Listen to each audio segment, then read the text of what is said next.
Hello and welcome to another episode of the SITREP. A lot of people think that qualifying for VA healthcare is solely based on income or having a service-connected disability, but that's not true. You can be a billionaire with no service-connected disabilities and still qualify for VA healthcare. If that's the case, then what are the rules?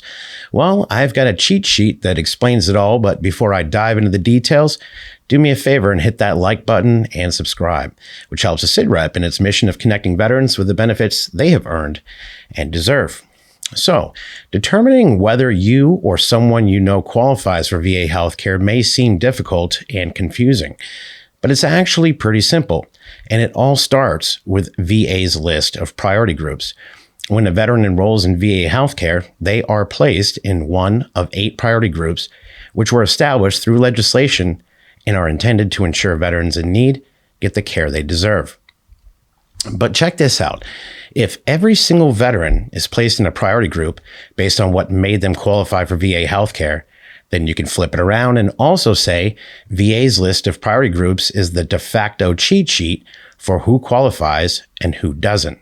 You still have to meet time and service and character of discharge requirements, but if you can say yes to any of the bullets in VA's list of priority groups, then you most likely qualify.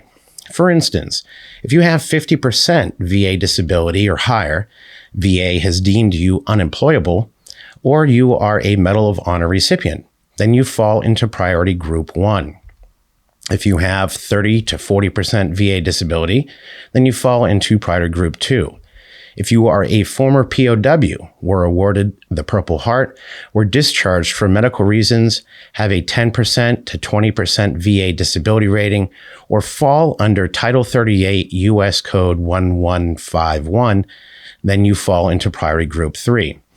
As you keep going through the list, you'll see there is a ton of different ways a veteran may qualify for VA healthcare, such as being qualified for Medicaid, being catastrophically disabled, or having served during certain military campaigns. You'll also notice that it is not until you get to priority groups 7 and 8 that they begin to look at income. I do want to back up to priority group 6 though.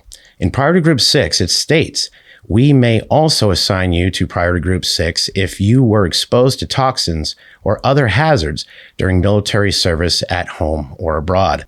Well, let's look at VA Form 1010EZ, the application for VA healthcare enrollment, and pay special attention to Section 2, Military Service Information.